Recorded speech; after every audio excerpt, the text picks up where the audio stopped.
ভারতের সহযোগিতা নিয়ে আওয়ামী লীগের দোসররা দেশকে অস্থিতিশীল করে অন্তর্বর্তী সরকারকে ব্যর্থ করার চক্রান্ত করছে বলে অভিযোগ করেছেন বিএনপির ক্রীড়া বিষয়ক সম্পাদক আমিনুল হক। রাজধানীর দারুস সালামে বিএনপি কর্মশালা অনুষ্ঠানে তিনি এই অভিযোগ করেন। বিস্তারিত দেখুন মঞ্জলে নামের রিপোর্টে।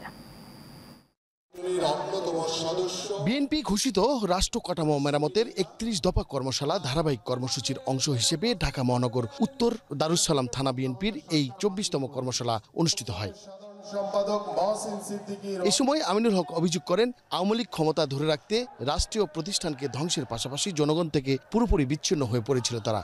স্বৈরাচার সরকার কিভাবে বাংলাদেশের মানুষের উপরে অত্যাচার, নিপীড়ন, প্রভাব খাটিয়ে বাংলাদেশের রাষ্ট্রীয় প্রতিষ্ঠানগুলোকে ব্যবহার করে রাষ্ট্রীয় প্রতিষ্ঠানগুলোতে দলীয়করণ, রাজনীতিকরণের মাধ্যমে তারা তাদের ক্ষমতাকে জোর করে ধরে রেখেছিল।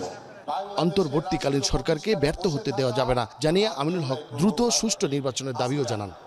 স্বৈরাচার শেখ হাসিনার প্রভু শুধু একটাই, ভারত।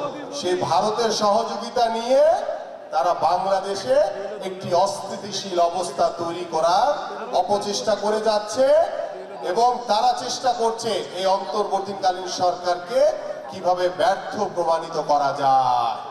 সবাইকে সঙ্গে নিয়ে তারেক রহমানের নেতৃত্বে একটি মানবিক বাংলাদেশ গড়ে তোলা হবে বলেও জানান বিএনপি নেতা আমিনুল হক।